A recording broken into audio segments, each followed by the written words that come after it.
Hi, and welcome to another edition of Talk with the Badge. Pat, Tom, Cody, and we have the Sacramento Sheriff with us, Scott Jones. How are you, Scott? I'm doing very well. Thanks for having me. Thanks for being here. Appreciate it very much. So, nothing really big going on these days for you? No, it's been a slow year for law enforcement this year. Yeah, it's it's funny because I've been at this a little over 30 years now, all with the Sheriff's Department, and been sheriff almost 10 years. And you think, okay, well, I've kind of got the hang of this now. There's really nothing new that can happen, no surprises. And then this year has been nothing but surprises.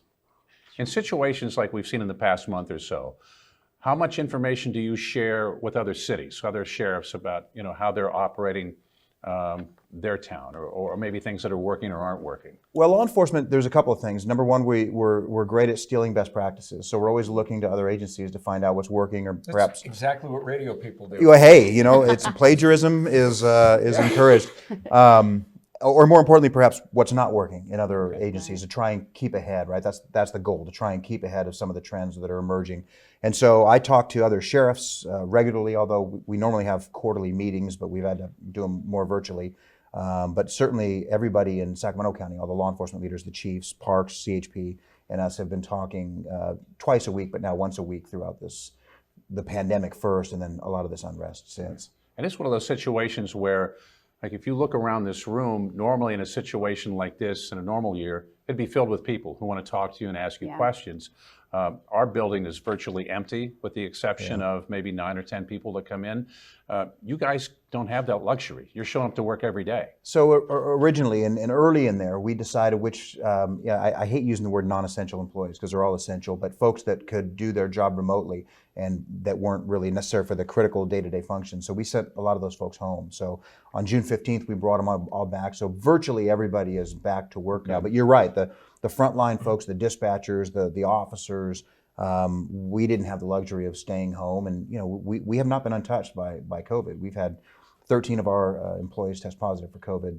8 have since recovered and come back to work. We have 5 currently still out with COVID-related illness that hopefully they're all on the road to mending and coming back. But so not only do we have to try and navigate the entire community of 1.5 million people through this pandemic, but we have to deal with it ourselves, not only with our own individual persons, but each of those folks have families as well that they're very concerned about as well.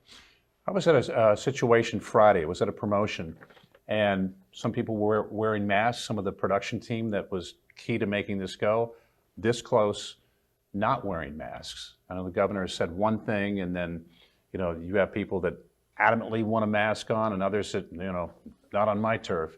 Where do you guys stand with that, and how difficult is that to enforce? It's very difficult to enforce. I mean, people have very strong feelings about masks, one way or the other. Some say it comes down to political lines. I don't necessarily think that's true. I think that's people's personal preference, and they have very strong feelings about it. So I came out early on when the governor came out with his order and said, look, it's really not practical for us as a law enforcement agency to enforce this mask order. There's a lot of different ways it's going to be violated. For example, are we expected to go into protests and try and identify the folks that aren't wearing masks and take some enforcement action? Are we authorized? Should we use some level of force if someone's non-compliant? There's just no good outcome for using law enforcement to enforce what is basically a minor transgression. So our role from the very beginning, and continues to be, is one of education. Hey, look, wear a mask. So we comply with the governor's order inside of our facilities, and to the extent that we can, all of our folks, wear a mask. I wear a mask when I'm out, and not so much because I'm worried about getting COVID or recovering from COVID, but not everybody has that luxury of either being confident or having health and relative youth to be able to navigate their way through it. So when we see folks that are blatantly violating it, we try and really try and come at it from an educational perspective and try and implore their good nature and their kind of societal connection. It's not so much you, it's everyone else. So we just need to get through it, and that's just a little quicker way to get through it. There's some inconsistencies with it too, as far as some businesses it's required, and other businesses I can think of a few right off the top of my head where you can still go in and there's no requirement. It's kind of personal choice, so it's tough for you guys, and that makes sense. I want to know, just with everything that your department and departments across the country have been facing lately, how's your morale? How is the morale of your men and women? Well, I think a couple of things. There's really two factors to law enforcement morale.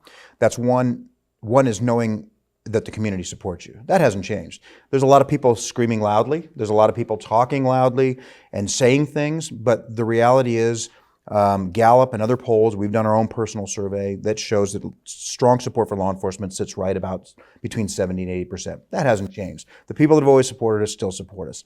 But the other piece that's real critical is having the support of the people that are in charge, right? For me in the sheriff's department, that's me. My folks know that I have their back, that they are doing the right things for the right reasons. They have their heart in the right place. They're going through their calling of law enforcement, and I support them, and I tell them that constantly. For a police department, it's a little bit tricky because they are not elected. They don't have the luxury of being completely autonomous from their city council, city manager, the politics of the city, as we've seen, even very close cities we've seen. And so that piece oftentimes is missing when you don't have the support. We've seen it in New York. We've seen it in some of the other major cities where they don't seem to have the support of the folks that are pulling the strings for their department, and then morale suffers. So, look, everyone in law enforcement knows that everybody supports us as much as they ever did. The rest of this stuff is just noise. People that love to scream loudly people tend to equate volume with veracity.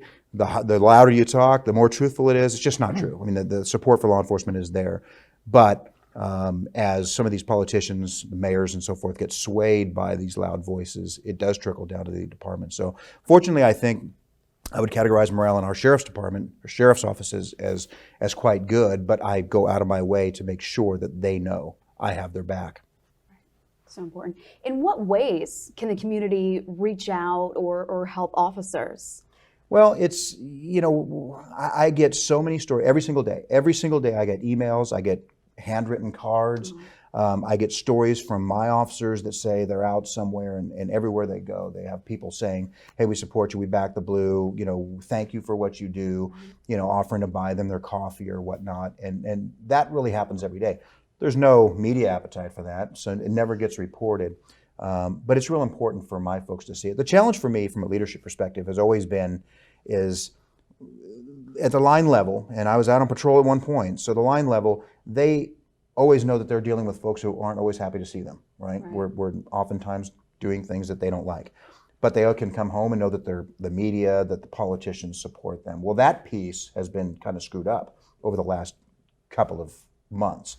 And so it's important for me, the leadership challenge for me is making sure that they still know that making sure that they know that the public still supports them and that they're doing the right things and just to keep doing that. So they see it every day and I see it every day, and it's just, kind of sharing that in kind of the sheriff's office family is the important part. So I've always wondered this, Scott. I'm sorry, Tom, go ahead. Okay, just okay. Fight. 2, 3. What do you tell your officers about? Because I think a lot of times, I've got a nephew-in-law who's a police officer up in Washington State. And one of the things that he talks about is so important is just, meeting people, letting people get to know you, people.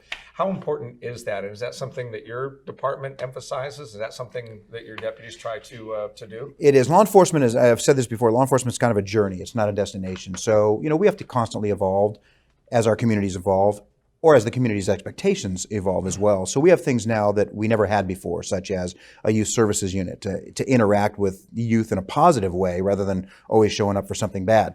And we touch literally thousands of young people every week in this community. So long-term strategy, right? So not only for positive interactions, but now we're getting folks thinking about careers in law enforcement that never would have traditionally thought of careers in law enforcement. So you are seeing dividends? Oh, 100%. We have community relations unit that do nothing but try and connect us with the community and the things that we do for the community. A few years ago, we started what we call Unity in the Community, which is just basically an old-fashioned picnic, right? So we have 4 or 5 spread throughout the county. We change the locations every year where we bring all of our toys, we land the helicopter, we do canine demonstrations, we barbecue, free lunch for everybody, and have face painting stuff for kids, and we kind of have different booths to kind of show off some of the stuff that we do, and it allows the community to kind of interact with us and see exactly that we are, hey, we're human beings. We have families, we have kids too. The one unexpected benefit of those unity in the community picnics has been to see our officers. Our officers started showing up, even when they're not working. They show up and they bring their kids and their wives and their husbands and interact with the public. It's been really fantastic. So we haven't had any plan this year yet because of COVID, but we are going to get back to them as soon as we can. And we put them all out on our social media, so I encourage folks to follow all that to get all the good information. Scott, you've talked a lot about having your officers back, letting the men and women who work for you know what a great job they're doing, keeping their morale up. Who does that for you? You know, I'm lucky in certain ways, right? So, I mean, I've been at this a long time, so I don't get too swayed. I sleep like a baby most nights. I don't get too swayed by, you know, the local journalists, the newspaper that wants to paint me a certain way. It doesn't bother me. In fact, it's kind of a strategy for me. The more people attack me, the more I can soak it up and not pass it through to my officers, right? So just let my officers do what they do because they do a phenomenal job. If you want to attack me, that's fine. It doesn't bother me a bit. Like I said, I sleep like a baby. So, and plus I have the benefit of I'm going out in the community in a little bit different context than the officers, right? I get to go speak to, aside from all this COVID stuff, I get to speak with Rotary groups and chambers of commerce and all of those communities. And without exception, everywhere I go, all the groups that I speak to support law enforcement. They don't even know anybody who doesn't support law enforcement. So I get to see the real community, not so much the community that our officers are forced to deal with in many cases. Yeah, So I think sometimes we all can pay a little too close attention to go down that rabbit hole of the media or 100%. social media and think that that's reality, when in fact it rarely is. It rarely is. And I get the benefit of seeing it, and my job, like I said, the leadership challenge for me is to convey that, convey that in a meaningful way to the women and men that work for me. Okay, different question. Walking Tall was made about a sheriff, right? Joe Don Baker. Yeah, yes, exactly right. But the remake had The Rock. So let's say we're doing a movie about Sheriff Scott Jones. Who plays your part? Whew. Well, I hadn't thought about it. I've never been asked that question, oddly. Yeah, I don't know. I will tell you one of my childhood heroes was Clint Eastwood in Dirty Harry, but he's getting a little old on. now. He could direct There it. you He's go. a great director. So I don't know. I'd have to think about that one. Someone. I could see, like, Randy Quaid 25 years ago. Really? I was going to go with Chris Hemsworth, but Yeah. Okay. I mean, there you go. That's a great choice. You're now my favorite. I have kind of a different question for you. I have an autistic son. He's 21. He's very low on the verbal range. 99% of the time, the most compliant kid you'll ever meet. I have two sons. If I ask my older son, Lucas, to clear his plate, it may take 5 times asking him. Dimitri, my autistic son, will do it right away. Happy, figures the world is built to love him, but he is such a creature of schedule and habit, and with COVID interrupting a lot of that. The other day, he had a behavior, and his behaviors in the past couple of years have manifested itself to where he will pull hair or go after your shirt, try to rip your shirt. It's something we've tried to extinguish. We have a lot of people working towards this. It ebbs and flows. It'll go for a while, 6 months, nothing, and then 2 incidents within a week.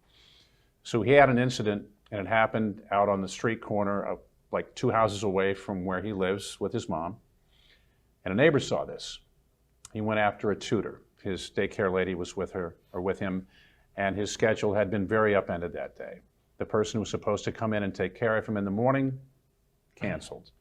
His home program tutor in the afternoon, canceled. It was supposed to be a day that I picked him up and took him to dinner and then had him for the weekend. I had a promotion in Folsom, so that had to be delayed. Even all of that explained to him. You could tell he was agitated. So the daycare lady decided, I'm going to take him for a walk and get his mind off of this. Well, he went after her hair, knocked her down, right?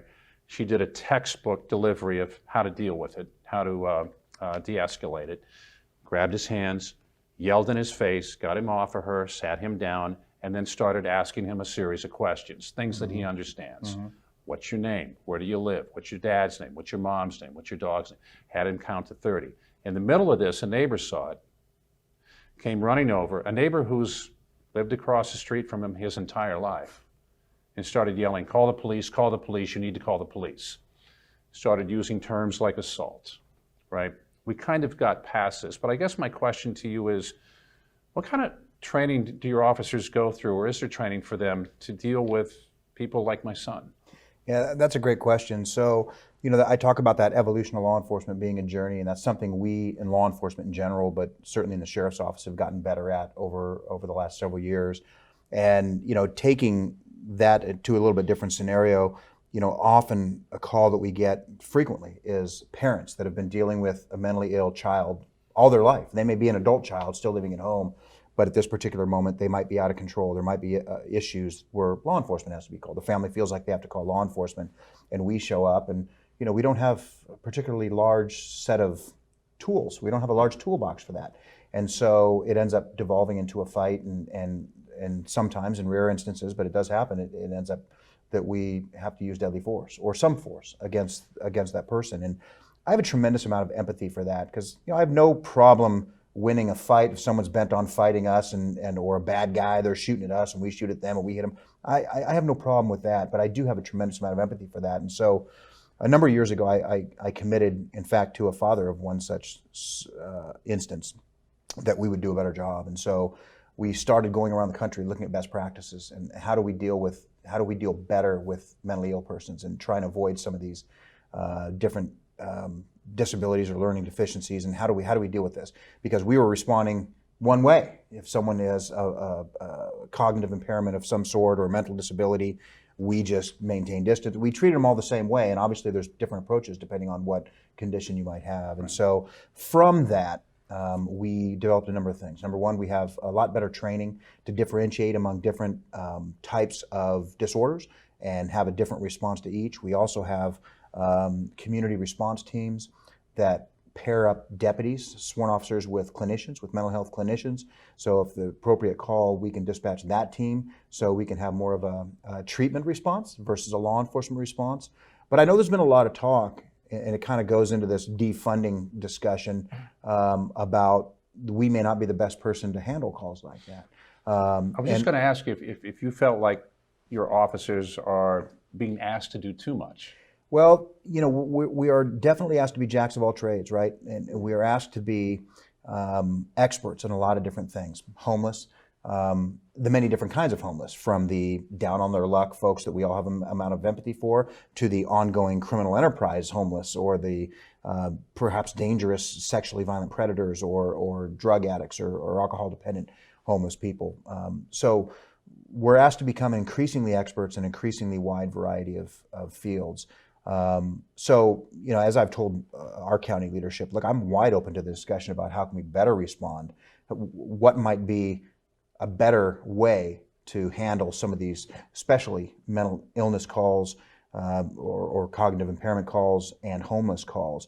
Understanding, of course, that that's not going to completely eliminate law enforcement from the equation, because oftentimes it's going to be too dangerous for simply a clinician to go into a situation and try and deal with that. But so, it's not a perfect answer, but we don't have a perfect response. We continually train to it. We continually partner with NAMI and other community partners to try and develop best practices. Do you think it will continue to evolve into something where you have community outreach people who are more trained up than they are now, or they train with officers? Yes. Just going forward, do you think that there are going to be breakthroughs and new steps kind of achieved in this? 100%. I hope there is. I will say I'm 100% hopeful that there will be, because again, we have a limited number of tools in our toolbox. We are law enforcement officers, and so to the extent that they can come up with some other plan, it's not perfect. And obviously, and honestly, I don't have a lot of faith in the state government to be able to come up with something that's good and effective. But I hope they do. I hope I'm wrong, because I think there's likely a better response to some of these calls. Understanding that law enforcement will still have to be the primary responder and there's issues of safety involved. Mm-hmm. But that's not to say that a lot of these calls couldn't be taken off of our plates and handled better. Our homeless outreach team right now, we have teams dedicated to homeless outreach, for example, and we have everything from housing vouchers if they need or food. We can connect them to a number of different community resources. But again, we have a limited number of tools in our toolbox. We're law enforcement officers, so if there's some other entities that can respond to that in most cases and deal with that, all the better. And 30% of our calls involve homeless in some way. Wow. in some way. So a business owner saying, hey, there's a guy passed out my doorway, my customers can't get it, whatever the reason, 30%. So even from a selfish perspective, if I could free up at least half of that, that's 15% more resources that I could deploy my officers to doing other things, preventative and proactive policing. So yeah, I'm hopeful, I'm optimistic. I'm engaged and stand ready to engage in these discussions, either at the local level or the state level, if asked. But I think we will get to a better place. I want to change my answer from earlier. I'll play you in a movie. Oh Get Randy gosh, Quaid. here we go. I'm I gonna- like Randy Quaid. I just, picture him in that sweater and the dickie, and I just don't know. How about Liam Neeson? Is that a little better? Liam's good. Is that Yeah, all right? yeah, yeah. I like Liam. Not bad. Okay, I thought it was important to get that in there. Yeah, You can't leave that one. And You on can't that leave that note- one. I see sit. that. I see that. We do have kind of a sheriff quiz. All right. Oh gosh. All right. So Well done. let's just kind of see how you do here. I'm going to name a sheriff, and you tell me the show or the movie that they are from.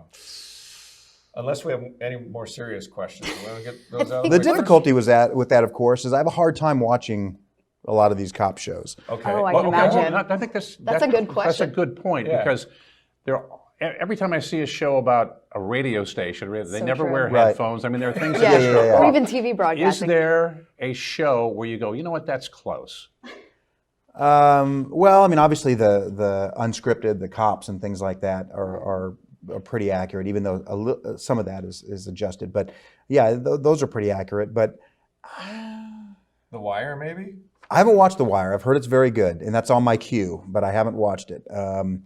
So I think like maybe some of the old school stuff, like Hill Street Blues and back in the day. And I do watch some. Like I like Blue Bloods, but I like it more for the drama and the interaction than the actual. Right. When they get to the actual cop stuff, and I can kind of differentiate. My wife loves it, so I always am forced to watch these things. But and she's after 25 years of marriage, she's finally got me to keep my opinions to myself instead of jumping up and saying that doesn't happen. So we get along famously, but yeah, I mean, I just have to separate myself from the actual procedural part of it, from the actual enjoy drama. it for what Enjoyable. it is. That's exactly right. Right. All right. Sheriff Roscoe P. Coltrane. Roscoe P. Coltrane. That was Dukes of Hazzard. Good. All right. Sheriff Buford T. Justice. Oh, that was Smokey and the Bandit. Great movie. Sheriff Woody Pride. Oh, I know that. What is it? Toy Story? I didn't even know Woody had a last name. I didn't either. If you just said Woody, I probably would have got Right. it. Sheriff Amos Tupper. Ah, Probably show your grandma watched. I got nothing. Murder, She Wrote. Sheriff Andy Taylor. Of course, the Andy Griffith Show. And let's go last one here. Sheriff Little Bill Daggett. Clint Eastwood movie. Played by one of the all-time gotta be a great Western, character right? actors, Gene Hackman. Unforgiven. Oh, Unforgiven. I was going far back into his spaghetti westerns, trying searching. Unforgiven was a great movie.